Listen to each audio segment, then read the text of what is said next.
हम डिस्कशन कर रहे हैं शिक्षा मनोविज्ञान से संबंधित वेरी मोस्ट फैक्ट। किशोरावस्था शैशवावस्था की पुनरावृत्ति का काल है, ऐसा कथन किसका है? तो ये कथन रोज का है। प्रक्षेपण शब्द का सर्वप्रथम प्रयोग प्रसिद्ध मनोविश्लेषणवादी सिगमंड फ्रायड ने किया था। किस शब्द का प्रयोग? प्रक्षेपण। रोरशा शाही धब्बा परीक्षण में कुल 10 कार्ड होते हैं। 5 कार्ड काले कलर के होते हैं, 2 कार्ड काले, सफ़ेद और लाल रंग में होते हैं और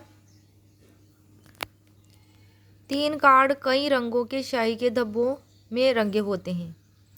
मतलब 3 कार्ड पर कई रंगों के शाही के धब्बे होते हैं। 5 कार्ड तो काले रंग के, 2 काले, सफ़ेद और लाल और 3 में कई रंगों के, मल्टी कलर्ड।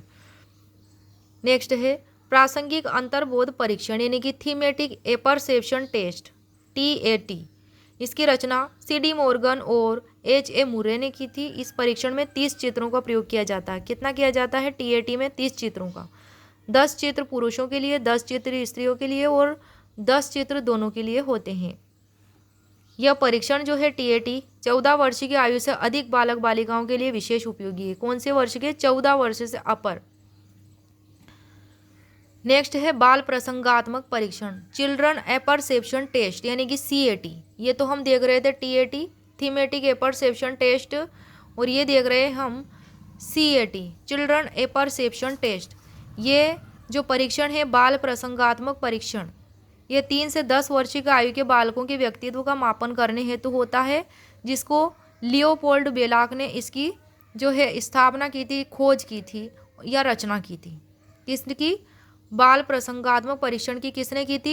लियोपोल्ड बेलाक ने। किसने की थी? CAT की रचना लियोपोल्ड बेलाक ने, लियोपोल्ड बेलाक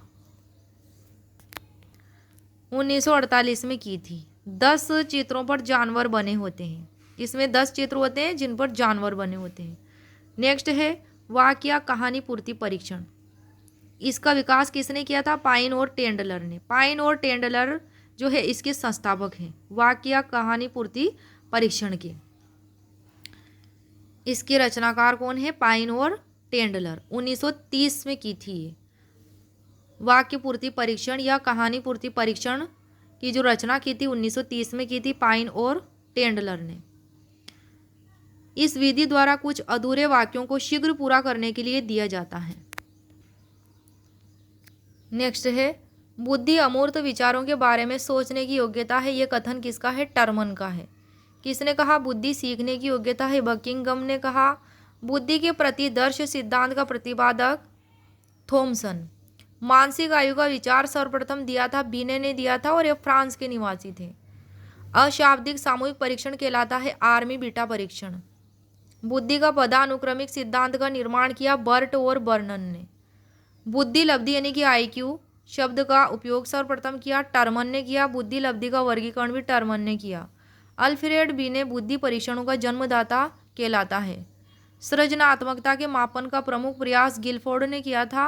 इसके अलावा गेर्डजेल, टोरेंस, जैक्सन आदि ने भी अनेक सृजनात्मक परीक्षणों का निर्माण किया। भारत में इंदौर के BK पासी के द्वारा 1972 में स्कूल बालकों की सृजनात्मकता का मापन करने के लिए सृजनात्मक परीक्षण बनाया। किसने? इंदौर के BK पासी ने। भारत में सृजनात्मकता का मापन अपसारी चिंतन पर आधारित है। किस पर आधारित है? अपसारी चिंतन पर।